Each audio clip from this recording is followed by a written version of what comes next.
이번에 그 준비한 강의, 한국 철학의 한세기라고 하는 큰 타이틀 하에서, 동학이라든가 또 사회주의, 그 다음에 이제 또 아나키즘, 또 불교와 철학, 이런 여러 가지 주제로 한번 시리즈로, 이야기를 하고 있는데요. 한국에서, 현대 철학이 시작된 게 이제 한 세기 정도가 됐다고 볼 수가 있어요. 근데 한국의 현대 철학을 얘기하는 기준이 뭔가에 대해서는 아직 명확한 그거는 없는데, 대체적으로, 한문이 아닌 한글로 저술을 하고, 그 다음에 이제, 서양 철학을 포함해서, 현대적인 맥락이 이미 전제되는 그런 철학들. 이제 그런 걸 우리가 보통, 현대 한국 철학이라고 부를 수 있고, 그렇게 따지면 한 1920년 정도부터 시작됐다고 볼 수 있죠. 그러니까 이제 지금 우리가 25년이니까 이제 100년 정도 한 세기가 지나갔다고 볼 수가 있고요. 이제 크게 세 단계로 볼 수가 있는데 일제 시대가 있고 그다음에 해방에서부터 한 민주화가 정착하게 되는 1990년대까지 그리고 이제 그 이후 이렇게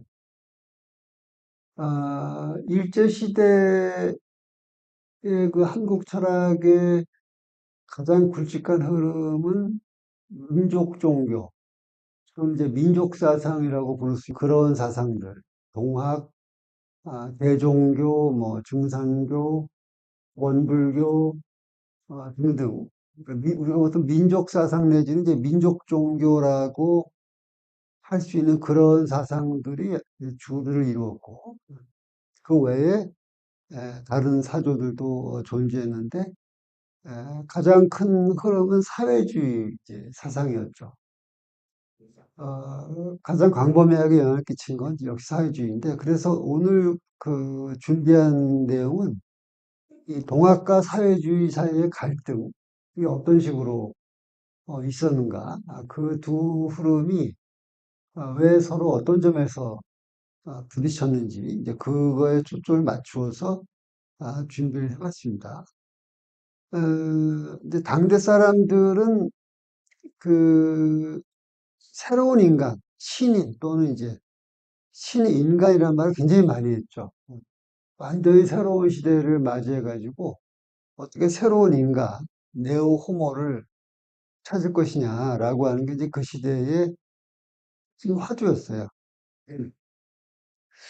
어떻게 보면 그 굉장히 의미심장한데 왜냐하면 지금 현재 우리 시대에도 거의 유사한 문제의식을 가지고 있기 때문에 그렇죠. 지금 우리 시대에도 바로 새로운 인간, 신인을 사유하는 게 가장 뜨거운 이제 화두가 되는 시대이기 때문이죠. 근데 이제 그 배경은 달라요. 배경은 이 시대의 사람들이 새로운 인간을 찾은 거는 그 서양의 도래, 서양 문명에 물밀듯이 들어오는 그런 도래, 그 다음에 제국주의, 일본 제국주의, 그 다음에 또 파시즘의 어떤 당시는 이제 나치나 이런 파시즘이 전 세계에 어마어마한 파급을 줬다니까요. 그런 것이 배경이었어요. 그래서 이때 사람들은 새로운 인간을 찾고 수천 계백을 얘기하고 그랬었죠. 근데 지금 우리 시대에 새로운 인간을 찾는 거는 주로 기술, 고도 기술과의 관련하여서 이제 그런 게 등장하게 되죠. 기후 변화가 오면서 인류의 그 존속 자체가 지금 흔들리고 있고, 그 다음에 이제 AI, 인공지능이나 사이버그 같은 그 새로운 기술이 등장하면서 인간이라고 하는 이 존재의 어떤 그 존립과 의미를 완전히 새롭게 생각해야 되는 그런 어떤 분기점을 마련하는 것이 바로 이제 우리 시대라고 볼 수가 있죠. 그래서 흥미롭게도 100년 전에 그 한국 철학자들이 고민했던 거하고 오늘날 뭐 포스트 휴머니즘이니 뭐 등등등 그런 걸 통해서 고민한 문제는 서로 그 한편 똑같고 한편 다른데 인간 개념을 완전히 새롭게 사유한다는 점에서는 흥미롭게도 일치하고 그렇게 사유하게 된 배경은 저는 좀 다르다고 볼 수가 있는 거죠. 예. 이 현대 한국 철학은 일제시대에 형성되었는데 그래서 현대 한국 철학의 탄생 설화에는 제국주의와 이제 팔심이라고 하는 그런 배경이 짙게 드려져 있죠. 그, 한반도에서 어찌 보면 좀 다른 세계와 약간 떨어져 살던 그런 그 한겨레가 완전 이제 서양의 어떤 제국주의, 파시즘, 그리고 일본의 어떤 제국주의 이런 게 맞닥뜨려가지고 완전히 어떤 새로운 선을 헐게 되는 이제 그런 상황이라고 볼 수가 있는 거죠. 예, 그래서 그때 사람들은 이제 신이라든가 신인간 이런 걸 많이 얘기했고 인간이 완전히 새로운 존재로 거듭남으로써 어떻게 시대의 질곡을 헤쳐나갈 수 있을까라고 하는 걸 이제 고민한 거죠. 이런 시대의 어떤 정신을 가장 압축적으로 보여주는 책이 이돈화의 신인철학이죠. 야레 이돈화의 신인철학. 이게 30년에 나왔다는 얘기도 있고 31년에 나왔다는 얘기도 있고 좀 그게 아직 좀 그 정착이 안 돼 있는데 어쨌든 30년으로 본다면 그때 당시에 어떤 모든 이야기들이 이게 집결되어 있는 책이라고 볼 수가 있고 여기에서 야레 이론화는 우리가 신을 형이상학이라고 볼 수 있는데 신을 형이상학을 바탕으로 새로운 인간의 모습을 제시한다. 그러니까 그 동학의 창시자인 그 수은 최재우의 사상 중에서 가장 근본적인 게 하늘 사상하고 인내천 사상이죠. 그래서 이도나는 신인 철학에서 하늘이라는 개념을 서양의 그 스피노자하고 이제 두 사람을 중요하게 활용을 해서 수은 최재우의 그 하늘 개념을 해명을 하고 그 다음에 당시의 그 진화론이 19세기에 생겨나가지고 전 세계에 이제 어마어마한 파급을 끼치게 되는데 그 진화론을 배경으로 인내천 사상을 해석하죠.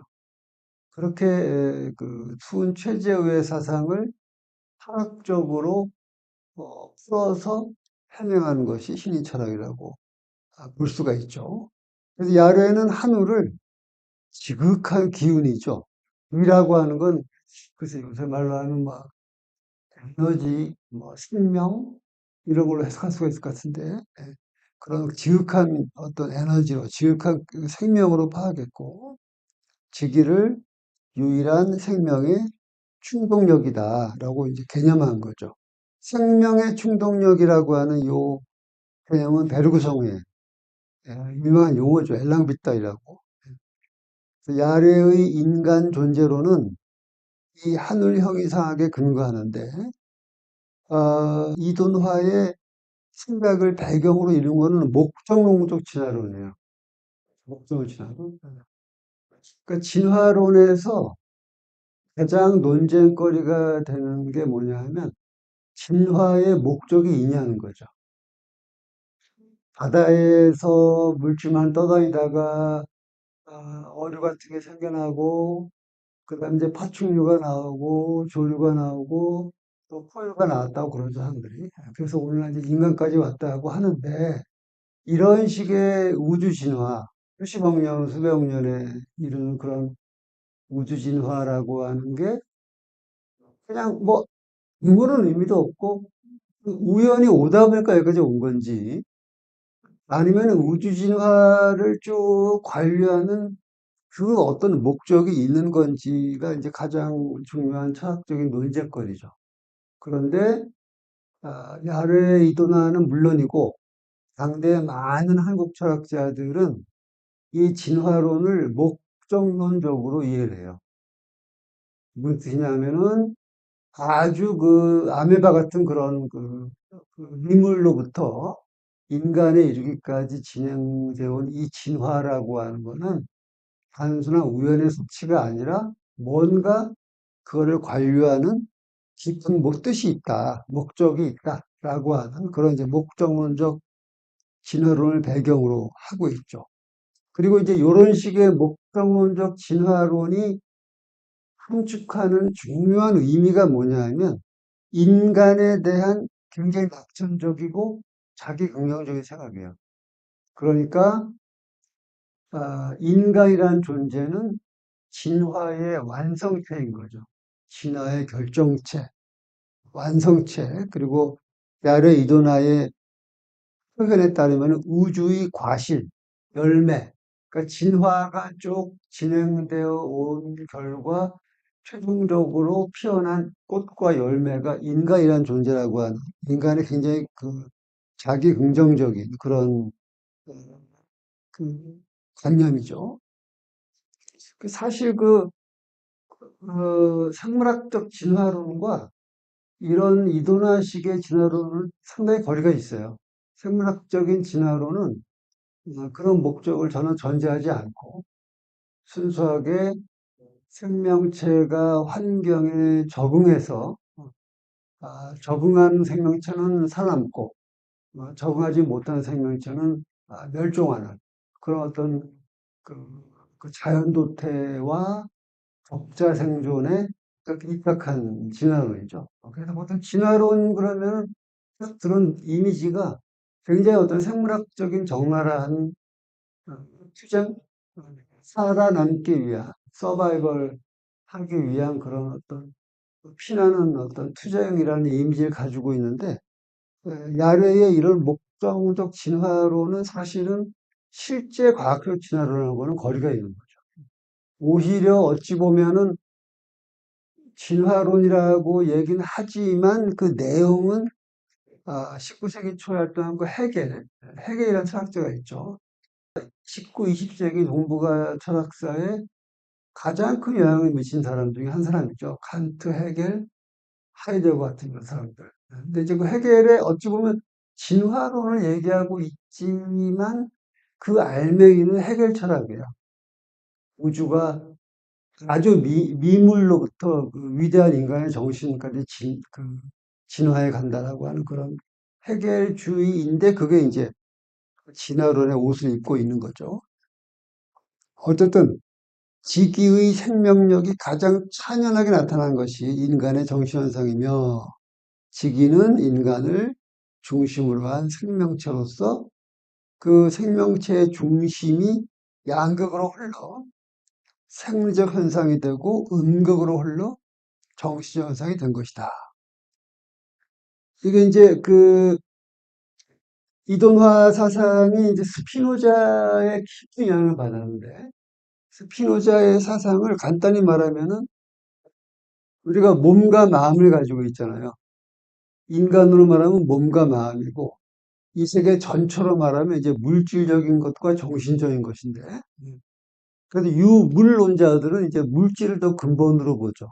그리고 정신이라고 하는 거는 물질이 움직이면서 나타나는 결과를 보는 거고 반대로 유심론자들은 마음이 먼저고 우리가 세상을 볼 것도 따지고 보면 결국은 다 이게 마음으로 보는 거일 뿐이라는 거거든요. 기본적으로. 유물론의 가장 대표는 원자론이죠.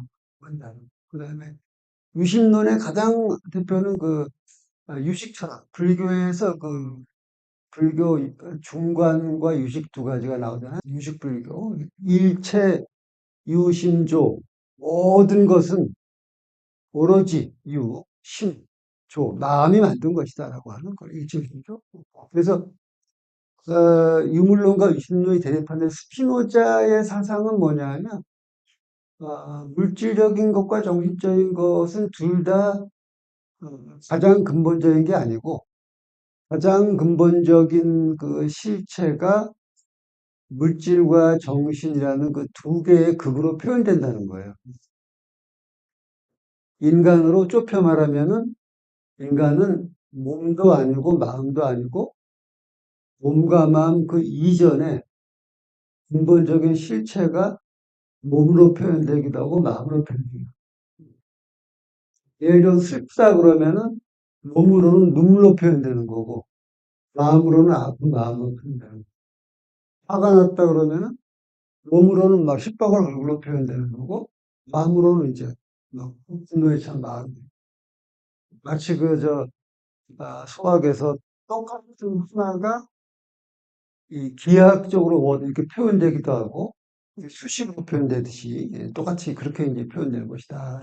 근데 스피노자의 뭐라고 할까요? 이원적 이론이라고 할까요? 이원적 이론? 예, 그런 이제 구조로 이해하는데 그 영향을 많이 받아가지고 직이라고 하는 게 궁극의 실체인데 그것이 양극으로 흐르면은 이 생리적인 현상이 되고 우리 몸에 음극으로 흐르면은 정신현상이 된다고 보는 것이죠.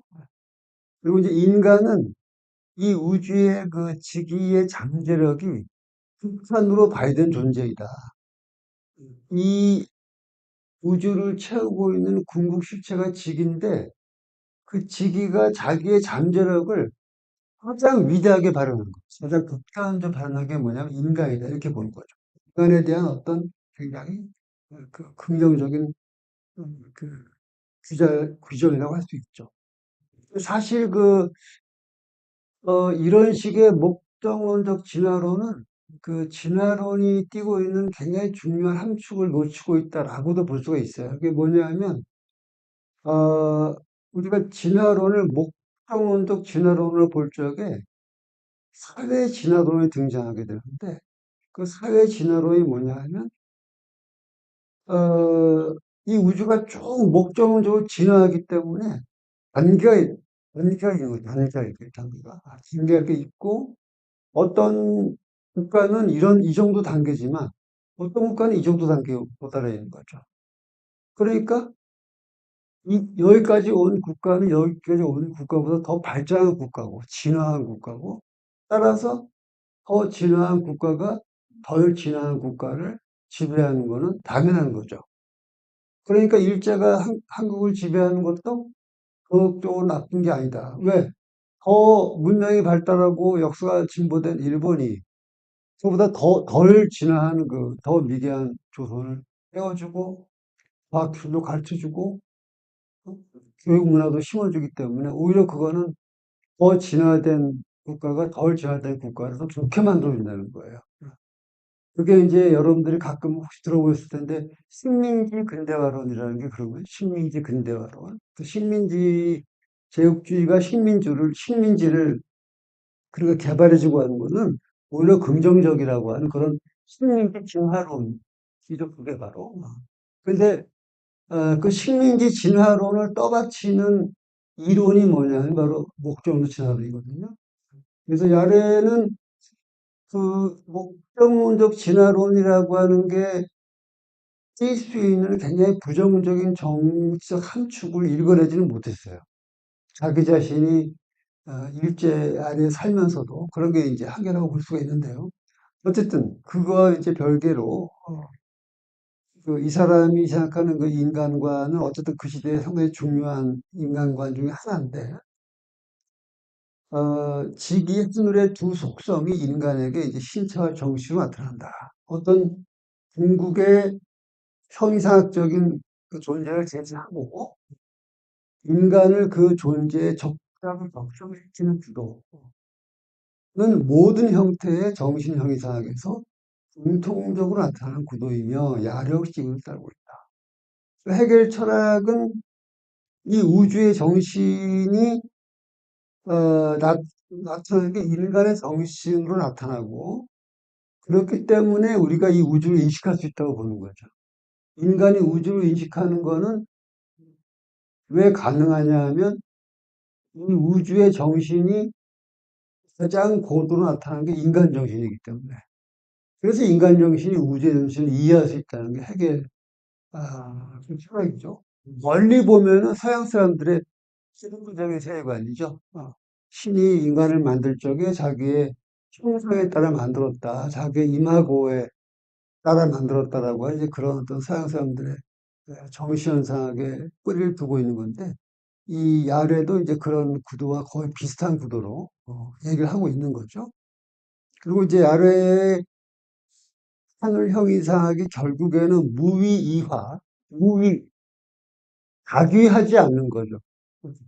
개입하고 뭐 경로를 바꾸고 뭐 어떻게 하는 그런 자기하지 않은 그 무의임에도 화, 계속 세계가 생성해 간다는 거죠. 이게 이제 기독교의 인격신을 겨냥해서 한 말이에요, 이 사람이. 예. 기독교는 어떤 인격신을 전제하고 그 인격신이 이 세계를 만들어 가지고 이렇게 쭉 가게 한다. 그 기독교인들이 왜 그 하나님의 역사하심이라고 그러지, 그거 보고. 하나님의 역사하심이다. 이게. 라고 하는 이제 그런 기독교 사상을 겨냥한 거죠. 겨냥해서 그런 건 존재하지 않는다. 무위, 그런 어떤 인격신의 그런 개입 같은 거 없고, 아무런 그런 게 없는 무위임에도 불구하고 이 세계는 그 자체로 상승해 가는 거다. 그러면서 인내천도 마찬가지로 이제 이것도 기독교를 겨냥한 건데, 기독교에서는 인내천이라고 하면 이거는 엄청난 신성모독이죠. 신과 인간이라는 거는 원한이 다른 거고, 신은 창조주고, 인간은 피조물인데, 감히 인간이 인과 천이 똑같아. 그러면 그건, 기독교에서는 도저히 그 용인할 수가 없는 생각이죠. 그래서 이제 그때 당시에 서양 문명이 물밀듯이 밀려 들어오고, 천주교가 많은 사람들한테 퍼져가잖아요. 거기에 대한 일종의 대항의식인 거예요. 그러니까 거기에 대해서 공학을 만들면서 그런 기독교를 겨냥해가지고 무의이화와 이제 인내천을 얘기했다고 볼 수 있죠. 그래서 동학의 인내천 사상을 야래는 이제 인간격 중심주의라고 이렇게 얘기하죠. 이 우주에서 인간격이야말로 핵심이다. 이 격이라고 하는 거는 뭐 어떤 부분 영역일 수도 있고, 뭐 식물, 동물, 뭐 이런 식으로 인간을 수직적으로 말하면은 영역이 가지는 가치론적인 위치죠. 인간이 가장 위에 있다는 거죠. 왜? 인간은 하늘이 직접 표현된 거니까. 하늘은 우주격이고, 우주격은 진화, 향상하면서 최종으로 인간격이라는 격을 이뤄놓은 것이다. 그래서 향상한다는 거는 바로 이제 우리가 이야기했던 목적론적 진화론이고, 최종적으로라는 이 말은 바로 인간이 우주의 과실임을 함축하고 있는 거죠. 우주의 전 중심이 자연계를 통하여 인간계에 솟아오른 우주 중추신경의 과실을 일러 인간격이라 한다. 그래서 인내처는 우주격이 인간에 의해 표현된 것이고, 우주 생활 중 인간격이 인간에 의해 표현된 것이다. 여기서 생활이라고 하는 거는 우리가 지금 말하는 생활이라기보다는 한자 그대로 생명이 활동하는 거죠. 생명 활동. 그래서 야외는 내세를 갈망하는 기독교라든가 세간적인 해탈을 꿈꾸는 불교 등의 종교들과 대비되는 보다 현실 긍정적이고 진취적인 사상을 강조했다. 이도나는 동학이 기독교처럼 내세를 꿈꾼다거나 현세를 부정하고 이제 내세를 꿈꾼다거나 그 다음에 불교처럼 이 세상으로 벗어나는 그런 거는 되게 소극적이고 뭔가 도피적인 사상이다라고 비판하면서 공학을 보다 현실 긍정적이고 진취적인 사상임을 이제 강조하죠. 인세는 사람 사는 세상이죠, 그죠? 네. 결코 타락의 거리도 아니며 죄악의 마을도 아니다. 새로운 생활을 구축할 만한 귀중한 보물들이 가득 찬 보고이다. 라고 하면서 현실을 굉장히 이제 낙천적으로 이야기를 하고 있죠. 낙천적이라기보다 이제 진취적이라고 하면 낫겠네요. 그죠? 그리고, 인내천 사상을 유심적인 것과 유물적인 것, 제 한계를 넘어서 가지고, 규정하고자 했다. 인내천은 고상한 경지만을 추구하면서 현실을 멸시하는 관념론, 유심론도 아니요, 현실적이고 진취적이긴 하지만 인간의 고상한 경지를 부정하는 유물론, 모든 것을 물질로 환원하려는 자연과학적 유물론이든 또 경제로 환원하려는 마르크스주의적 유물론이든 그런 것도 아니라고 이제 강조하죠. 그러면서 하늘이 물과 심을 두 속성에서 표현하듯이 하늘의 근간을 두는 인간격은 신체적 차원과 정신적 차원을 두 속성으로서 표현한다. 스피노자, 아까 이야기했던 스피노자 사상이죠, 그죠? 그 인내처는 바로 이 인간격을 추구하는 거 다름 아니고, 인간격의 차원에서 하늘과 사람이 이제 하나가 되는 거죠. 그래서 인내천 사상은 물과 힘을 포용하며 물질적인 것만 추구하는 것도 아니고 정신적인 것만 추구하는 것도 아니다. 양자의 근간이 인간격을 추구하는 사상인 거죠. 그래서 야레는 뭐라고 말하냐면 신의 살림은 신으로 돌려라. 자연계의 살림은 자연계로 돌려라. 인간계의 살림은 오로지 인간격으로 돌려야 한다. 힘에 치우쳐서 초세간적 가치를 추구하거나 물에 치우쳐서 형이상학적 가치를 멸시하는 게 아니고 하늘과 사람이 하나가 되는 인간격의 차원을 추구하자라고 하는 게 이제 이슬람 주장이었죠. 일제시대에 보면 동학이라고 하는 거는 학문으로서의 철학이라기보다는 그 시대의 문제와 대결하는 어떤 철학인 동시에 종교이고 또 민족 사상이기도 했죠. 근데 이 동학 못지않게 어떤 면에서는 사실은 동학보다 더 광범위한 영향을 끼친 게 사회주의 사상이에요. 우리가 보통 이제 사회주의라고 얘기하지만 사회주의라는 것도 세 가지 갈래가 있어요. 하나는 이제 삼인주의. 독일에 보면 그 삼인당 있죠. 그 삼인당이 바로 이제 그 사회민주주의를 이끌고 있는 당이고요. 그 다음에 이제 마르크스주의, 공산주의가 있고, 그 다음에 이제 아나키즘이 있죠. 삼인주의는 그 마르크스주의가 이야기하는 급진적인 혁명을 거부하죠. 왜냐? 자본주의라는 것도 자본주의 자체로 성숙해 간다는 거예요. 과거에는 자본주의가 아주 그야말로 정말 그 거친 자본주의여가지고, 그 레미제라블 그 영화 보시죠, 그죠? 그런 데처럼 막 정말 비참한 그런 어떤 노동자들의 어떤 그런 삶이었지만 이게 역사가 진행이 되면서 조금씩 이제 노동자들의 힘도 커지고 노동조합도 만들어지고 또 여성의 참정권도 또 이루어지고 발전하지 않냐. 굳이 혁명을 일으켜가지고 피를 볼 필요가 있냐라는 게 이제 삼인주의고 요 사회민주주의가 지금의 독일의 이제 삼인당이라든가 프랑스의 유럽 코무니즘이라든가 이런 게 이제 여기서부터 나온 거죠. 그 다음에 마르크스주의자는 이 세계를 질적으로 완전히 정복하지 않고는 절대 바뀌지 않는다. 양적으로 바뀌어가지고 뭐 월급 좀 더 받고 그렇게 해봐야 그거는 그냥 구조가 그대로 가는 거고 거기서 뭐 조금씩 이렇게 뭐가 좋아지는 거지. 사회주의 혁명을 일으켜가지고 프롤레타리아 계급이 이 세계를 정복을 해야 한다는 거예요. 그래서 이제 그게 공산주의고 소련이라든가 뭐 중국이라든가 뭐 쿠바라든가 이런 데가 이제 공산주의가 이렇게 남아있죠. 그 다음에 세 번째는 아나키즘인데, 아나키즘은 이제 마르크스주의나 사회주의하고 일정 정도 같이 가요, 이렇게. 같이 붙는데, 결정적으로 그 공산주의와 갈라져요. 왜 갈라지냐 하면, 아나키즘이라고 하는 거는 모든 종류의 권력을 부정하는 입장이에요. 자본도 부정하고, 그 다음에 국가의 권력도 부정하고, 그 다음에 종교, 서양으로 말하는 교회죠. 교회 권력도 부정하고, 모든 권력을 다 부정하는 입장이거든요. 그런데 이제 아나키스트들이 볼 적에는 공산주의처럼 저렇게 가면은 문제가 뭐냐.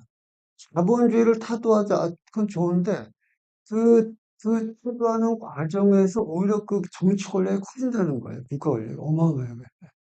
그러면서 오히려 자본주의보다 나쁘면 나빴지, 또 좋지도 않은. 지금의 북한 생각하면 딱 되겠죠, 그죠? 저런 국가가 나온다. 아나키스트는 자본주의만이 아니라 국가나 종교까지 다 부정하는 입장이 이제 아나키스트죠. 근데 이제 같은 사회주의를 하더라도 그 이제 세 가지 흐름이 있는데 그, 그 20세기 전반의 식민지들, 아시아, 아프리카, 아메리카, 이제 주로 남쪽 그 라틴 아메리카죠. 그 식민지들의 사람들은 전부 다 마르크스주의 경도가 돼요. 왜 그렇게 되냐면 삼인주의는 이 제국주의에 대해서 미온적인 태도를 취한 데 비해서 마르크스주의는 이제 후멘테런이라고 그 제3 인터널에서 명확하게 제국주의를 뭡니까 그 부정하고 단죄하고 식민지의 어떤 손을 들어줬기 때문에 그때 당시에 식민지 사람들은 거의 대부분 마르크스주의 경도가 되죠. 그때 당시에는. 그래서 어, 조선에서도 사회주의가 이제 대개 마르크스주의를 뜻했고, 당시에 거의 뭐 웬만한 지식인들은 다 이제 사회주의 이제 경도가 되죠. 어쨌든 동학과 마찬가지로 마르크스주의 역시 새로운 인간을 개념하고 그것을 실현하고자 했다. 그 만해 한용운 같은 사람도 이제 불교 사회주의라는 말 쓰면서 심지어는 불교하고 사회주의는 도저히 안 맞을 것 같은데 거기다 불교 사회주의라는 말을 쓸 정도로 이제 그때 당시 사회주의 영향을 엄청 강론했던 거죠. 그래서 동학도 이제 그런 영향을 벗어날 수가 없었고. 근데 문제는 뭐냐면 동학은 마르크스주의를 굉장히 받아들이려고 노력을 많이 했는데 마르크스주의자들은 동학에 대해서 대단히 부정적이었어요. 그리고 동학을 많이 비판했죠. 그래서 그 마르크스주의자들은 이런 동학이 얘기하는 그런 사회주의는 속류 마르크스주의다. 속류. 속류라는 건 이제 벌거 영어의 그 벌거라는 것이 벌거 막심이다. 벌거 막심. 그래서 이제 동학과 마르크스주의자들 사이에 여러 가지 설전이 이제 오가는데, 그래서 1920년대에는 유물론 논쟁이 있었고, 1930년대에는 반종교 논쟁과 휴머니즘 논쟁 같은 그런 논쟁들이 이어지게 되죠. 그 축구 보면 공격하는 팀이 있고 수비하는 팀이 있는데 조선시대에는 유학이 주로 불교를 공격을 했지. 근데 이 시대 보면은 주로 마르크스주의가 동학을 막 공격을 하고 동학은 방어를 하는 이제 그런 형국을 띄웠죠, 이 시대에. 그래서 이제 한 사상이 다른 사상을 비판할 경우에 후자는 전자의 비판을 흡수하면서 자신을 바꾸려고 그러죠, 그죠? 예. 그래서 어떻게 보면은 자기를 비판하는 존재가 자기를 발전시켜 주는 경우가 많이 있는데 동학도 마르크스주의를 받아들이면서도 여전히 동학을 버리지 않고 동학적 사회주의, 사회주의적 동학을 이제 이루려고 하는 거죠. 근데 이제 마르크스주의자들이 동학을 왜 자꾸 비판했냐 하면 그게 종교적인 성격을 강하게 띄었기 때문이죠. 마르크스주의는 이제 종교라는 것이 대단히 부정적인 입장을 취하는 그런 사람들인데 마르크스주의의 핵심을 이루는 두 가지가 뭐냐 하면 사적 인물론과 계급투쟁이에요. 이게 사상이라고 하는 게 시대가 그러면서 계속 바뀌어요. 자유주의다 그러면은 그러니까 이게 자유민주주의라고 하는 게 어느 하나로 규정될 수가 있는 게 아니고 17세기의 자유주의, 18세기의 자유주의, 19세기의 자유주의 이게 다 달라요. 내용이 전부 다. 그 근본은 이제 자유주의. 마르크스도 마찬가지예요. 마르크스 자신의 생각 있고 그다음에 뭐 레닌의 생각도 있고 마오쩌둥 다르고 다 달라요. 참 이렇게 보죠. 우리가 지금 어떤 사상을 얘기할 적에 이게 도대체 뭐 그 사상이 어느 시대에 어느 흐름의 그건지를 얘기하지 않으면 엉망진창이 되는 거지 얘기가 그러니까.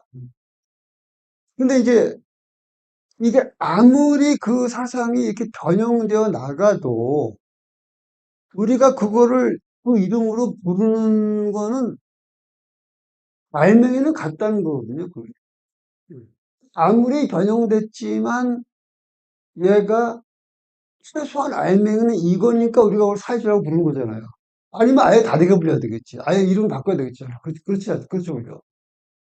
예를 들어서 기독교 같은 거는 옛날에 2000년 전에 생겨가지고 지금 무려 2000년을 지금 변해 왔잖아요. 그죠? 그런데 그렇지 우리가 이제 저건 기독교라고 얘기를 하려면은 최소한 두 가지. 첫째, 인격신에 의한 세계 창조. 예수의 부활. 이거 두 개가 있어야 되고요. 이거 두 개가 없으면 아예 기독교라고 부르지 말아요. 다른 이름 아예 불려요. 자, 그러면은 사회주의도 마르크스주의도 마찬가지인데 한 150년 동안 계속 바뀌어왔기 때문에 이게 마르크스주의도 같은 마르크스주의가 아닌데 그럼에도 불구하고 우리가 저거를 마르크스주의다라고 부르려면 최소 두 가지를 공유해야 돼요. 최소한 그게 뭐냐? 하나가 사적 인물론이고 또 하나는 계급주의인 거죠. 이 두 가지가 있어야 그게 마르크스주의가 되는 거죠.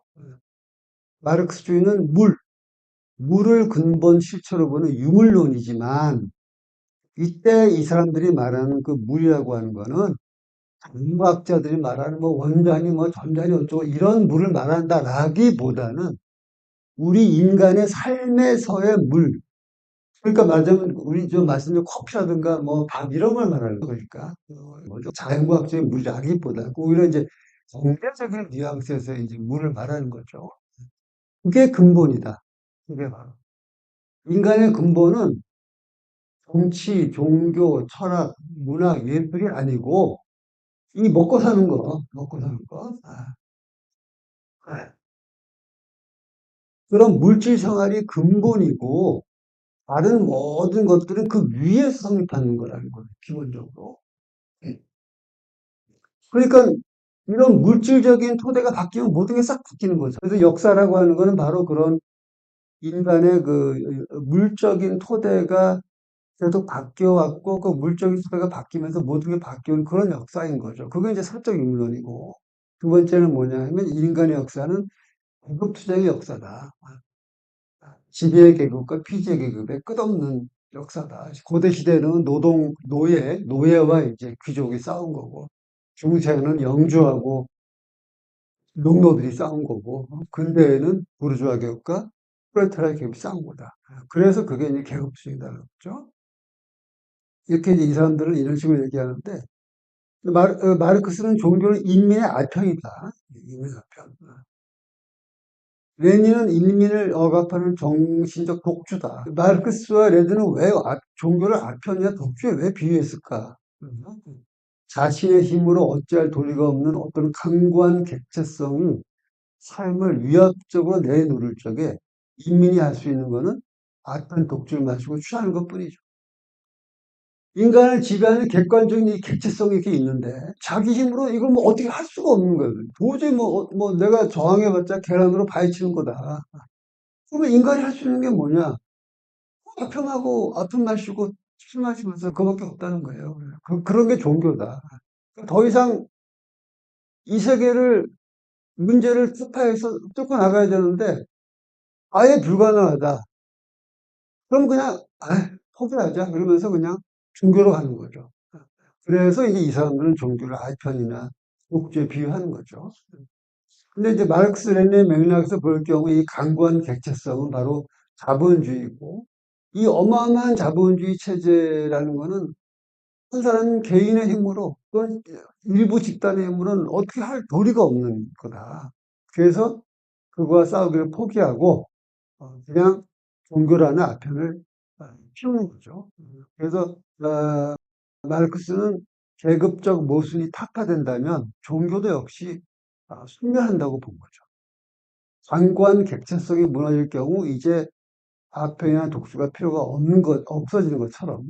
그래서 마르크스주의자들은 이돈화의 하늘 형이상이라든가 정신현상 같은 이런 거는 오히려 일제시대라는 현실을 잊게 만드는 아편 같은 거에 불과한 거고 프롤레타리아 혁명을 이루는데 장애물이 된다는 거예요. 그런 게.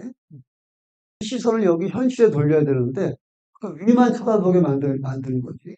그 당시에 도학을 대표하는 인물이 이돈하고 그 마르크스주의를 대표하는 사람이 신남철, 박시우 이제 이런 사람들인데 그 남노당의 그 박헌영이라고 있었죠. 남노당에 그 박헌영의 브레인이었죠. 이 두 사람이. 예.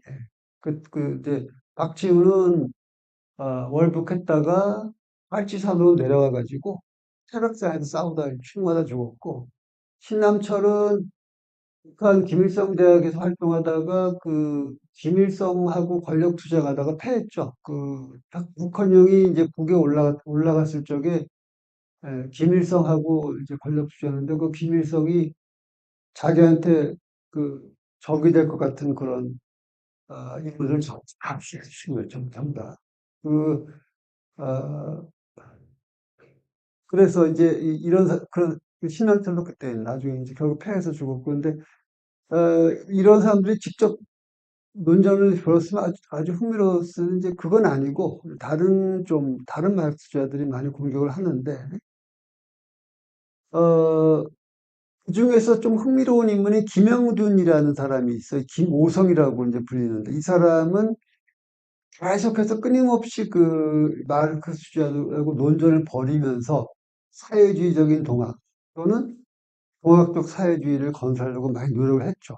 그리고 이제 그거에 기반한 네오 휴머니즘을 전개했던 그런 흥미로운 인물인데 김영준의 이야기를 이제 쉽게 표현하면 아까 얘기한 그 얘기예요. 그러니까 물의 측면이고 힘의 측면이 있는데 그리고 그 두 가지의 더 근저에는 하늘이 존재하는데 마르크스주의는 물의 측면에만 집착을 한다. 그 물의 측면을 붙들고 싸우는 거는 맞다 틀린 건 아니다 뭐 분명히 아닌데 그것은 반쪽일 뿐이고 그 물의 측면을 붙들고 싸운다고 해서 이 힘의 측면을 덮어놓고 도피적이고 부르주아적이고 뭐 종교적인 걸로 매도할 건 잘못이라는 거지, 이 사람은. 물과 힘을 동시에 추구하고 궁극적으로 하늘을 추구하는 것이 옳지 않겠냐라는 게 이제 김영준이라는 사람의 기본적인 생각이죠. 그래서 진정한 후천개벽은 물, 힘, 양면에서 이루어져야 하며 사회주의는 동학적인 사회주의야 한다. 그래서 그는 이를 변증법적 생활 태도론이라든가 변증법적 인간 주체론적으로 전개했다. 변주법이라고 하는 사상 그 핵심은 뭐냐 하면 서로 대립하고 모순되는 것들을 치열하게 대결시킴으로써 그 양자를 포괄하는 조금 더 높은 차원으로 상승해 가는 거죠. 그게 이제 변증법이죠. 그죠? 여기에 대해서 마르크스주의자들은 인간을 하늘 같은 초월적인 차원으로 가져가려는 것은 바로 당면의 현실을 외면하는 것이면 역설을 한 거죠. 아울러 김영준은 네오 휴머니즘에 자신의 모든 사상을 응축했다. 요새도 이제 지금 현재 가장 많이 얘기하는 것 중에 하나가 이제 포스트 휴머니즘이죠. 포스트 휴머니즘이라고 하는 것도 뭐 여러 가지 형태가 있지만 아까 얘기한 것처럼 그런 디지털 기술, AI 기술, 사이버그 기술과 연관돼 가지고 인간이 인간 자신을 초월해 간다라고 하는 그런 기술 중심주의적인 아, 포스트 휴머니즘도 있고 그걸 비판하는 포스트 휴머니즘도 있고 여러 가지 그 형태가 있지만 어, 이때 당시에 김영준은 이제 네오 휴머니즘이라고 하는 거를 제시하죠. 그래서 우리가 휴머니즘 할 적에 맨 처음에 떠오르는 게 르네상스 휴머니즘이잖아요. 그렇죠, 그죠? 그거를 이제 평가하면서도 르네상스 네오 휴머니즘은 개인의 발견에 그쳤다. 개인의 권리, 개인의 의미를 얘기하는 것에. 그러나 현대 휴머니즘은 반드시 사회주의를 진척해야 한다라고 하는 게 이 사람의 생각이고, 구체적으로 말하면 자본주의와 소시즘에 저항하는 휴머니즘이 한다. 라고 이제 강조한 거죠. 요런 김형준의 휴머니즘은 아까 이야기한 그 신남철에게도 상당히 큰 영향을 주게 되죠. 어, 김영준이 이제 생철학이라든가 베르그송의 또 하이데거 사르트르의 실존주의 같은 영향을 많이 받았으면서도 그러한 흐름에 만족하지 않고 그런 것들을 극복하려고 했던 이유도 그런 사조들은 어떤 개인의 자각을 일깨우는 거에는 아주 좋지만 사회성이 결여되었다고 이제 봤기 때문인 거죠. 그래서 이런 네오시오니즘에 대해 임화 등은 프로시모니즘을 제시하면서 비판적 공격을 가해요. 임화 같은 사람은 이제 우리가 그 카프라고 하는 그 문학 그 집단이 있었죠, 그때. 네, 그래서 카페에서 활동했던 대표적인 인물이 임화인데, 임화 같은 사람은 네오 휴머니즘을 공격하면서 프로 휴머니즘을, 여기서 프로라는 건 말할 필요 없이 그 프롤레타리아를 말할 거죠. 프롤레타리아 휴머니즘. 어디까지나 프롤레타리아 그 계급을 중심으로 한 휴머니즘을 가야 한다는 거죠. 그러면서 이제 김영준을 공격하기도 했죠. 그래서 결국은 결론적으로 말하면 마르크스주의적인 인간과는 일단 유물론에 기초하는 거예요. 이론적으로. 하늘 형이상학이나 이런 식의 어떤 형이상학을 전부 다 비판하면서 어떤 인간을 조금 더 물질적이고 실증적이고 과학적인 차원에서 이해를 하는 게 일차적인 그 마르크스주의 입장이고, 그리고 그 위에서 실천적으로는 바로 계급 해방, 프롤레타리아트라고 하는 계급을 중심으로 하는 계급 해방을 추구한 것이 마르크스주의였고, 반대로 동화학적 인간과는 물과 심이란 두 차원을 동시에 인정하고 그런 이원성의 근저인 하늘 형이상학과 인내천주의로 표용하면서 그런 사회주의를 흡수한 동학적인 인간관을 추구한 거죠.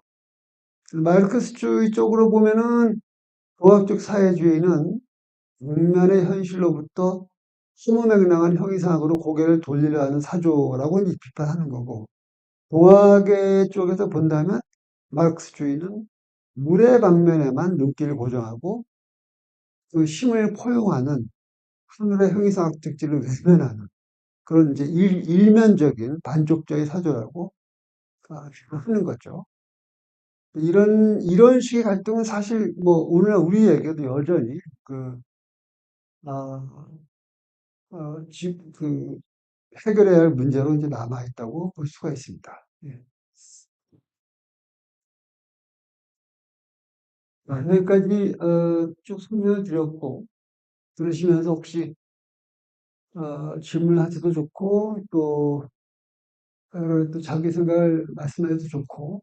교수님, 참석하신 분들께서 몇 분 질문을 하셨는데요. 어쨌든 말씀하시는 거는 동학 사상이 왜 우리 현실에 충분히 실현되지 못하느냐를 말씀하시는 것 같아요. 즉, 제가 알아듣기에는. 얘기를 이제 국가 권력과 그 동학에 맞추어서 좀 말씀을 드리면은, 그 동학 사상이라고 하는 게 한국 그 사회에서 종교라는 형태로 이제 이어졌다고 봐야 돼요. 기본적으로. 왜냐하면, 아, 그, 어, 그 동학 사상이 나중에 천독으로 바뀌거든요. 의암 손병에 의해 가지고 천독으로 바뀌고, 그 후에 지금까지 천주교라고 하는 그 형태로 이어져 오고 있죠. 그래서 우리가 왜 뭐 종교 모임할 때 이렇게 그중에 뭐 불교, 뭐 기독교, 천 이거 모이잖아 이런 식으로 그죠? 그런 것처럼. 근데 이제 현대 사회에서 이제 종교라고 하는 거는 기본적으로 국가 권력과는 구분되는 사적인 영역으로 남아 있는 거죠. 그러니까 사적 영역으로. 그래서 이제 그 문제가 되는 거는 동학이라고 하는 게 이게 이름은 동학인데 그 동학이라고 하는 것이 이것이 어떤 철학이나 사상인지 아니면 종교인지 아니면 또 다른 걸로 이해해야 되는지라고 하는 이제 이런 그 아이덴티티가 있는데 동학이 이제 국가의 바깥에서 국가라고 하는 그 시스템의 어떤 그 비판을 하기에는 약간 사회로부터 물러나 있다고 볼 수가 있고, 그다음에 이제 그렇다고 해서 동학이 그 국가의 정치, 국가 안으로 돌아버리면 이제 그 고유한 그 중요성을 상실하게 되고, 그래서 이거는 그 양면성이 있다고 볼 수가 있고, 그 동학이 정치, 국가의 제도 자체를 바꾸는데 과연 어떤 힘을 발휘할 수 있을까는 사실 조금 어, 의문시되고, 만약에 이제 그런 영향을 줄 수 있다고 한다면 그거는 사람들의 이제 마음을 바꾸는 데 있겠죠. 그 동학을 통해서 사람들의, 왜냐하면 정치라고 하는 거는 근본적으로 그 사람들의 어떤 의견이 전부 다 모여서 이루어지는 거잖아요. 기본적으로. 결국 이제 어떤 정치인이나 어떤 제도나 법도 일반 사람들 전체의 그 민의를 거슬 수는 없거든요. 그렇기 때문에 동학은 사람들의 마음에 영향을 줘가지고 그 사람들로 하여금 그 정치에 참여하게 만드는 이제 그런 방식으로 영향을 줄 수 있지 않을까라는 게 아주 생각이고요.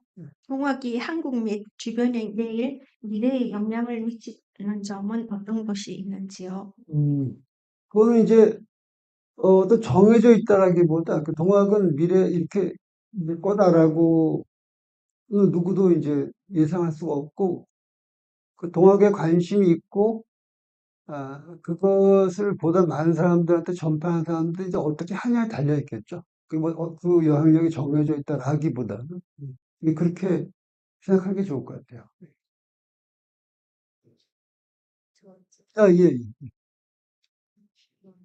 저는 사실 마이, 마이, 저는 사실 저기 우연히 여기 카페 왔다가 포스터 보고 사발통문에 관해서 좀 더 들어볼 수 있지 않을까 뭘 싶어. 대세? 사발통문. 사달 통문. 사발통문. 네, 저기 타이틀에 배경 그림도 있잖아요. 네, 사발통문. 네. 그게 흥미로워가지고 왔는데, 기존에서는 동화에 대해서 관심이 있었고, 천도교, 손병희, 그다음에 최재우에 관해서 다 관심이 있었어요. 근데 네. 최근에 지도 중에 천화도라는 지도를 접했는데요. 음, 그러니까 일반적으로 그 지도라 해서 지금 일반적인 뭐 대동여 지도 이런 식으로 생각을 하시던데 저는 상수학을 좀 오래 공부했거든요. 그러니까 그 그림은 형이상학적 지도였어요. 제가 봤을 음, 때는.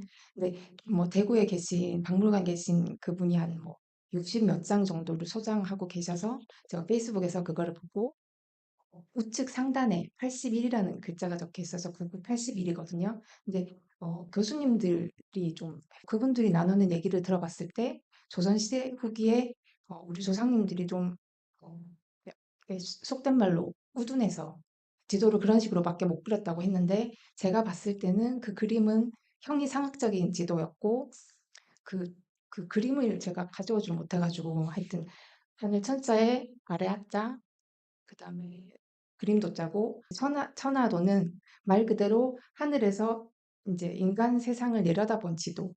그래서 오늘 설명해 주신 그 동학의 인내천 사상이랑 같지 않을까 싶고 그 오늘 설명하신 동학의 사상과 조선 후기에 유행했던 천화도 보통 8장으로 세트로 많이 개인 소장을 했었다고 하더라고요.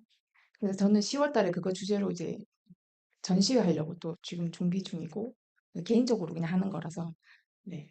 오늘 하여튼 되게 좋았습니다. 예. 네이버에 검색하면 되게 많이 나와 있고요.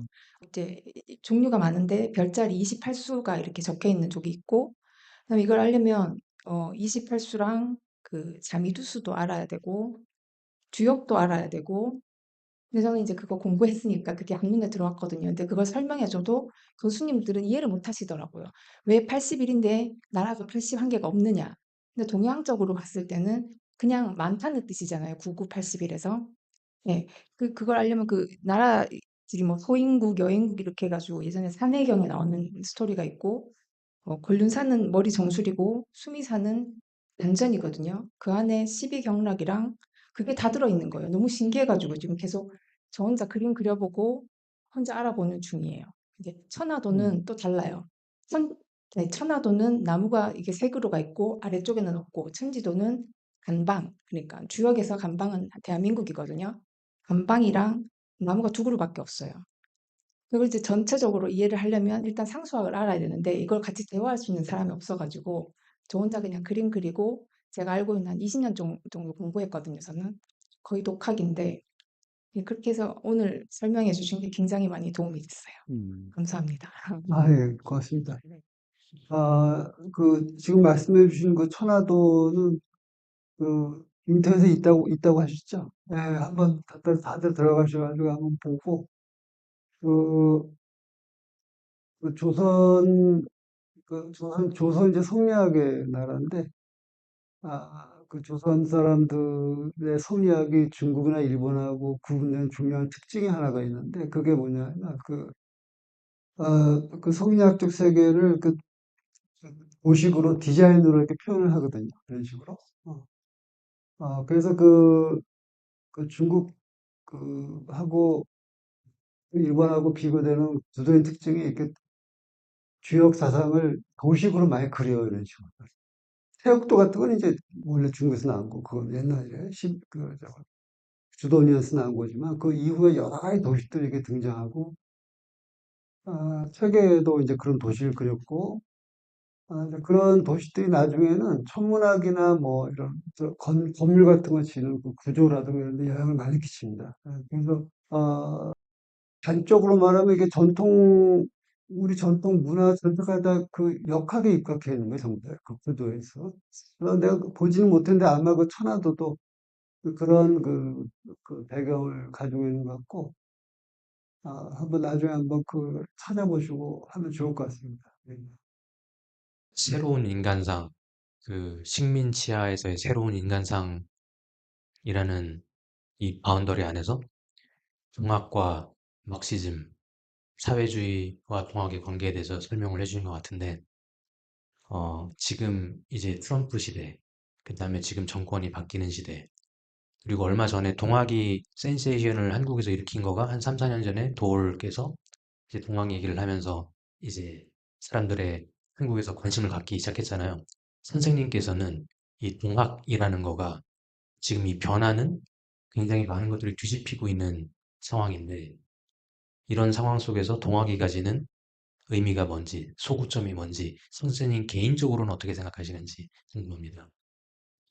음, 내가 동학을 얘기한 건 뭐, 내가 동학에 무슨 특별한 뭐 어떤 연관이 있어 한 건 아니고, 이제 한국 철학의 한색이라고 하는 이제 큰 타이틀 하에서, 이제 객관적 입장에서 동학을 얘기한 거고, 사실은 내 개인이 동학에 무슨 큰 지향이 있지는 않아요, 사실은. 그냥 그 중에 하나로 얘기한 거고. 근데 이제 보통, 한국 철학의 한색을 이렇게 뒤돌아보면은, 어, 일제시대, 구한 말부터 일제시대까지의 가장 두드러진 흐름은 아까 말한 것처럼 이제 민족 종교들인 것 같아요. 동학도 있고, 뭐, 그 증상교라는 것도 있죠. 또 라는 것도 있고, 대종교는 굉장히 큰 종교였죠. 신도가 한때 60만 명까지 됐다고 하니까. 그 다음에 또 몇 개 더 있는데, 하여튼 그런 이제 원불교도 있고, 첫째 사는. 그런, 그,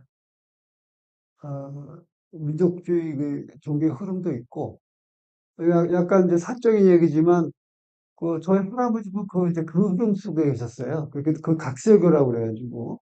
그래서, 아, 그 충청도 일대 상당히 제법 요새가 있었죠. 근데 지금 어릴 때 뒤돌아보면은 그 집안에 다 이렇게 이런 것도 다 이제 그런 계통 그림이 막 붙어 있고 그랬어요. 그때 보면, 생각해보면은. 그래서 또 저희 아버지께서 한학자셔가지고 그 각색교에 관련된 어떤 그런 책자 같은 것도 만드시고 그랬죠.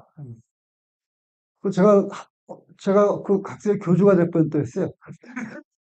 그 마지막으로 하시던 그분이 내가 그걸 이어가길 원하시더라고요. 그래서 제가 그걸 이어서 하길 원하셨는데, 그런데 그분이 돌아가셨는데, 지금. 그래서 지금 거의 그게 이제,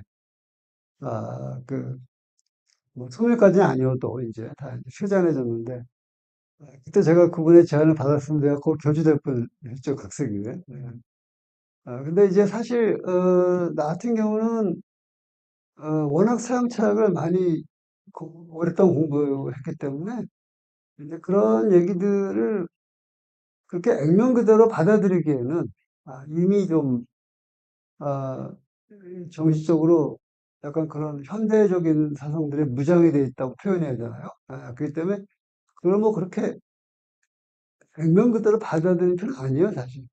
그래서 아, 그 일제시대 민족 종교가 아주 중요한 역사적인 역할을 했고 또 그중에는 우리가 아직까지도 뭔가 우리한테 이렇게 울림을 주는 언어들이 분명히 있어요. 있지만, 뭐, 그걸 전적으로 이렇게 뭐, 이렇게 수긍해서 받아들이고 할 그런 입장은 진짜 아니에요. 객관적인 연구자로서 그냥 얘기하는 것이지. 예.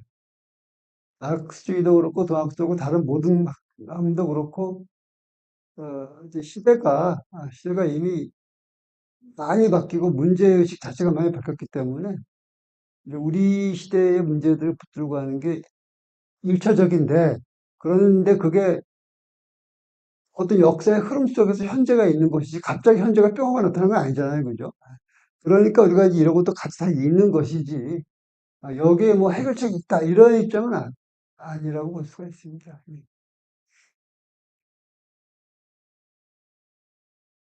까지는 그럼에도 불구하고 8, 90년대에 우리가 유행이 되었다가 그것도 마찬가지지만 지금 어떤 면에서 이제 왜 후퇴되는지 더 이상 우리 사람들이 철학을 하지 않는다든지 아니면 좀 더 이렇게 물과 신의 양면을 보지 않으려고 하는 이 사회적 현상에 대해서 말씀해 주셨으면 여러 가지가 있고요. 일제 강점기 때 이 종교들이 나중에 독립 선언과의 연관성을 맞추잖아요. 그 독립 선언이라고 하는 그 의미가 저희 헌법에도 정신을 이어가는데 그런 핵심적인 부분이 어디 있다고 생각하시는? 그 첫 번째 질문은 이제 사람들이 그 철학에 요새 관심이 별로 없어가셨는데 진짜 그런 것 같아요. 제가 보기에도 80년대, 1980년대, 70년대, 90년대 그때는 철학의 관심이 엄청 뜨거웠고 주로 이제 마르크스주의였죠. 그때는 마르크스주의가 그 엄청난 영향력을 가지고 있었고 이제 그게 뭐 진리라고 믿고 많은 사람들이 이제 살기까지 했었고, 내가 철학 아카데미를 2000년에 창설했었는데, 그때만 해도 굉장히 열기가 뜨거웠어요. 뜨겁고, 많은 사람들이 이제 그 사상이나 이게 철학이라는 거에 대한 관심이 많았죠. 그때만 해도 많고. 근데 이제 그 후에 요새는 근데 그런 흐름이 좀 많이 좀 미약해졌다고 볼 수가 있는데, 그 원인을 찾는 게 간단한 건 아닌 것 같아요. 역사의 변화라고 하는 게 여러 가지 원인들이 이렇게 중층적으로 하기 때문에. 근데 이제 가장 눈에 띄는 건 역시 매체의 변화인 것 같아요. 역시 매체. 그러니까 인간이 어떤 매체를 통해서 자기 삶을 살아가느냐라고 하는 게 대단히 중요한데, 점점 그 매체라고 하는 게 이제 영상 매체나 이미지 매체를 점점 옮겨갔기 때문에 사실 지금 사람들은 신문도 거의 안 읽잖아요. 책은 고사하고. 사실 나도 사실 신문을 잘 안 봐요. 그냥 네이버 이거 핸드폰으로 네이버 이거 뭐지? 신문 통해서 잘 안 보게 되거든요. 근데 이게 환경 자체가 어, 이렇게 이런 텍스트, 이 언어를 가지고 사유하는 게 점점 희박해지는 거죠. 그냥 영상으로 이렇게 쏴서 얘기하고 유튜브로 이렇게 그러니까 근데 이게 그 매체가 골고루 가면 참 좋은데 책도 읽고 막 영화도 보고 이렇게 하면 좋은데 점점 책이 못한다는 표현이 강하고 같은 옛날 같은 그런 어떤 기중을 점점 잃어버리는 게 아닌가. 근데 그, 그 매체마다 매력이 있죠. 그렇다고 해서 뭐 책이 아닌 매체를 그 정도로 볼 필요 없죠. 다 장단점이 있기 때문에 전부 다. 근데 그래도 그 인간을 하여금 뭔가 그냥 화해하게 만드는 거는 언어잖아요. 그래도 분명. 그런 점에서 볼 적에 그 매체의 급격한 환경이 참 영향이 큰 게 아닌가. 그다음에 하나만 더 생각해 보면은 우리를 이렇게 압박하는 그 위기 요인들이 굉장히 많잖아요. 지금 보면. 기후도 막 정신없이 뭐 변하고 그러니까 사람들이 길고 깊게 생각하는 여유가 없는 거죠. 우리가 근데 대통령을 뽑는 것도 그런 것 같아요. 난 요새 느끼는 건데, 대통령 뽑는 것도 옛날에는 좀 대통령 하면은 뭔가 뭐 좀 인격도 좀 있고, 노성도 좀 있고, 사상도 있고, 이런 사람을 떠올리잖아요. 근데 지금 사람들은 그런 대통령 원하지 않아요. 지금 사람들은 전부 다 이런 문제들을 막 강하게 해서 해결하고, 능력 있는 이런 이런 대통령을 원하지, 뭐 도덕적이고 이런 사람 잘 원하지 않아요. 지금 사람들. 그러니까 시대가 전부 다 막 직면에 있는 어떤 그 각가지 위기들에 정신이 팔려가지고, 그걸 이렇게 멀리 떨어져서 식상하게 바라보는 그런 거 할 여유가 없는 거죠, 사람들, 기본적으로. 그런 것도 쉽지 않은 영향이 좀 있는 것 같아요. 내가 볼 적에. 그리고 아까 두 번째 말씀하신 건 내가 명확하게 이해를 못했어요. 아까 독립선언서죠. 그렇죠. 예. 큰 영향을 끼쳤다고 볼 수가 있어요. 그러니까 동학이 이제 의암 손병에 의해서 천주교로 갔는데, 그 3.1운동하고 독립선언서하고 하는 그 과정에서 천주교가 한 역할이 굉장히 커요. 상당히 그 비중을 많이 차지합니다, 동학. 굉장히. 그래서 그 기운을 원축해서 만든 게 이제 개벽이라는 잡지였었죠. 그래서 그 20년대에 이런 과학과 천주교의 이런 흐름이라는 거는 굉장히 엄청난 흐름이었어요. 근데 그게 이제 30년대 가면은 약간 바뀌어요.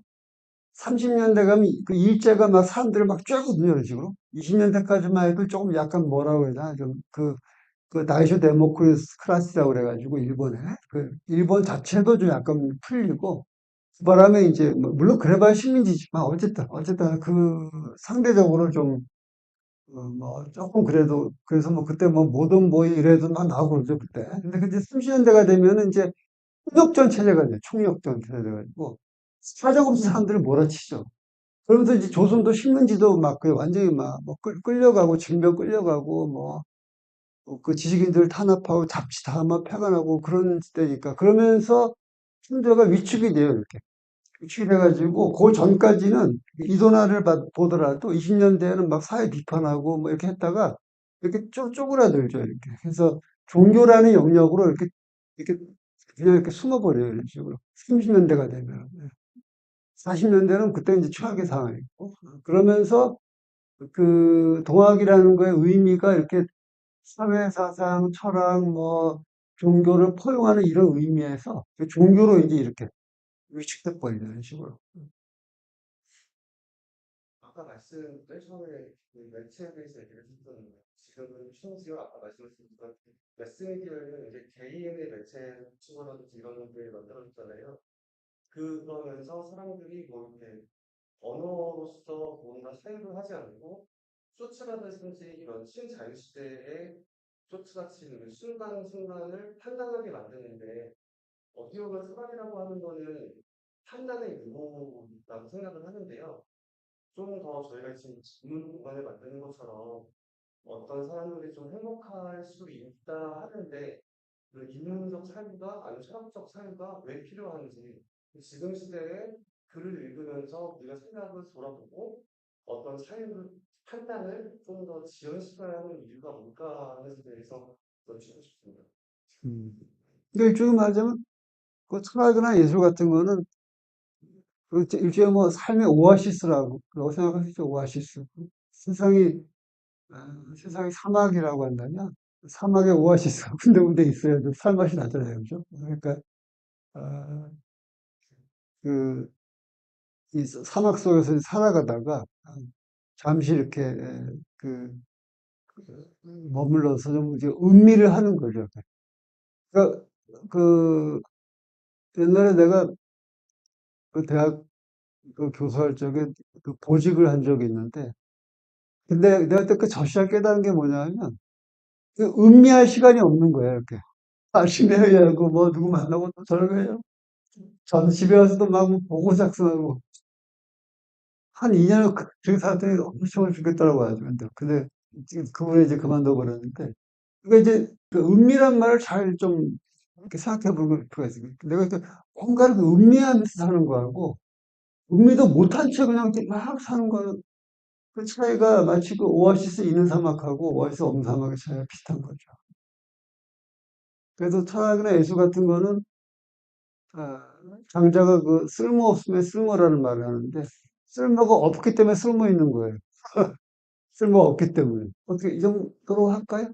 다음 강연은 이제 요 뒤에 그러니까 내가 잠깐 언급했던 그 박치우 신남철 있죠? 예, 그 사람들에 대해서 한번 할 생각이에요. 지바 마사야라는 철학자가 그 현대사상 인문이라는 책 안에서 탈구축이라는 의미를 두면서 푸코의 그 사상에 대해서 사회 탈구축이라는 항목 안에서 그 푸코는 그 흔히 말하는 이상적인 사람 아니면 그렇지 않은 사람들이 역동적으로 서로 상호 충돌하면서 사회가 변해가는데 그러면서 푸코는 이런 말을 한 거를 예를 들고 있습니다. 지금 현재는 우리가 그 동양 성리학적 사상적 기본으로 본다면 그 도덕적 인간을 기본으로 해서 그런 인간들이 존재함으로 해서 사회가 원활하게 굴러가고 또 체계가 형성되어 가는데 푸코는 그 이원적 대립을 탈구축하면서 그 나쁘게 표현하면 뭐 불황자라든가 아니면은 정신병자라든가 아니면 사회에 악을 끼치는 그러한 이 분류들을 구별하지 않고 모두가 그냥 공존해 가는 사회를 지향한다는 의미로 사회 탈구축이라고 말을 한 것 같거든요. 그래서 만약에 그냥 일반적으로 생각한다면 그런 분류나 약간 선악까지는 아니더라도 어떤 좀 체계를 나누어서 감옥을 만들고 뭐 정신적 치료를 하고 그런 행위를 하지 않고 모두가 자유롭게 공존한다고 그냥 내버려 두는 듯이 한다면 그걸 방임하게 된다면 과연 사회가 제대로 잘 존재해 나갈까라는 생각이 드는데 후코가 말하는 그러한 약간 자유방임적인 사회가 어, 사회 탈구축을 의미하는 건지 아니면 저희가 잘못 이해하고 있는지 싶어서요. 이거 지바마 사회기는 미셸 부코가 그 배제하고 감금하는 그런 사회가 아니고 모든 게 열려 있는 그런 사회로 가자는 얘기를 했다라는 거죠, 그러니까 이렇게 지바마 사회가 해석했다는 거죠, 그죠? 그거를. 그런데 지금 말씀하신 거는 이제 그렇게 갈 경우에 그런 사회가 과연 가능할까라는 거죠, 그죠? 코가 그런 식의 이야기를 명시적으로 한 거는 본 적이 없는 것 같아요. 제가. 네. 그리고 이제 부코가 이제 지식 권력에 의해 지배되는 근대 사회를 어떤 방식으로 극복할 것인가에 대한 명시적인 얘기를 사실 거의 남기지 않아요. 오히려 그 사람 말년에 이제 고대로 가가지고 고대 그리스 같은 데 가가지고 거기에서 인간이 자기 자신을 어떻게 주체로 만들어가는지 인간이 그거를 얘기했기 때문에 그 푸코의 사상은 묘한 그 아이러니가 있는데 뭐냐 하면은 인간이 어떻게 지식과 권력의 시스템에 지배되는가를 얘기할 적에는 근대를 얘기했고 인간이 자기 자신을 어떻게 주체로 만들어가는 걸 얘기할 적에 고대를 얘기했어요. 이게 시대하고 좀 묘하게 엇갈려 버리는 거지 그러니까 푸코가 근대의 지식 권력에 의해 지배되는 그 체계에서 우리가 어떻게 자기를 주체로 만들어갈까 얘기했으면 딱 좋았죠. 근데 요 얘기는 또 고대에 대해서요, 이 사람. 묘하게 시대가 엇갈려 버려요, 이런 식으로. 그건 이제 우리가 해야 할 작업은 남아있는 거지. 지금 우리가 서양 근대가 형성된 지 벌써 한 400년 됐고, 우리가 조선시대에 살다가 그런 근대성에 휩싸여가지고 온 게 지금 한 200년 된 거잖아요. 지금 그렇잖아요. 그죠? 이렇게, 이런 문명 속에서 200년을 이제, 그 소고화되고 근대화된 시대에 어떻게 과연 각각의 사람들의 주체를 자기를 만들어갈 것인가라는 건 그건 우리가 이제 해야 할 일인 거죠. 그러니까 우리 스스로가. 근데 지바 얘기는 글쎄 근데 그 사람이 그렇게 해석한 맥락이 있긴 할 텐데 내가 보기엔 썩 그렇게 그 코의 얘기하고 조합되는 것 같지는 않아 보이네요. 어떤 분이 여기다가 질문을 내주셨는데요. 인간은 우주의 표상인가라는 질문인데 교수님이 생각하시기에 인간은 우주의 표상일까요? 인간을 우주의 표상이라는 말이 잘 모르겠네요. 이게 정확히 무슨 말인지.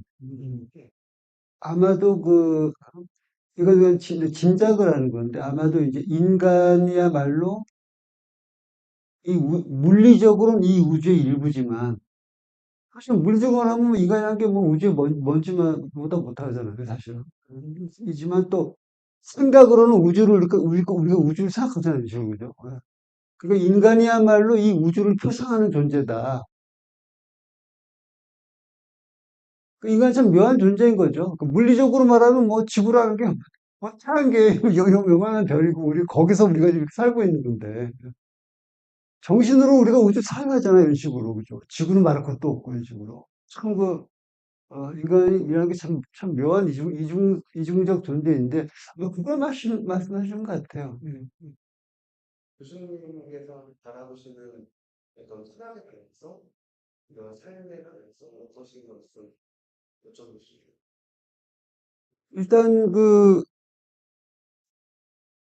지금 세상에 분명 필요한 철학은 동양 철학인 것 같아요, 제가 볼 적에.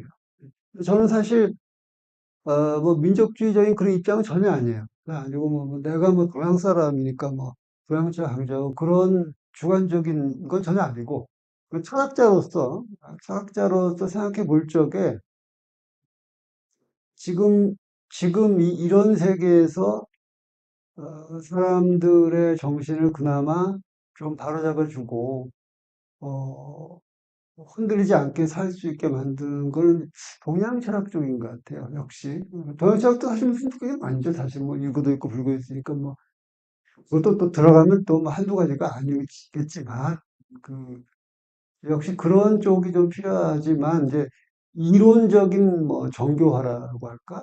그런 어떤 학문적인 어떤 엄밀성 이제 그런 걸 추구할 적엔 서양 철학이 도움이 많이 되죠. 그래서 가장 바람직한 거는 이제 서양 철학에 대한 어느 정도의 일정한 정도의 어떤 소화 위에서 서양 철학의 그런 장점을 지금 살아가는 현대에도 충분히 알아들을 수 있는 그런 언어들로 풀이내는 것. 그런 게 아마 오늘날의 철학에 남긴 굉장히 중요한 과제가 아닐까라고 그렇게 생각하고 있어요. 바로잡는 건 어떤 걸까요? 결국은 이제 내 삶의 다양성을 내가 봐줘. 이 수많은 요인들이 막 소용돌이치는 세상에서 내가 좀 흔들리지 않고 나의 삶을 살아갈 수 있는 다양성을 잡는 거. 이제 그걸 말하는. 그러면 여기까지 하겠습니다. 감사합니다.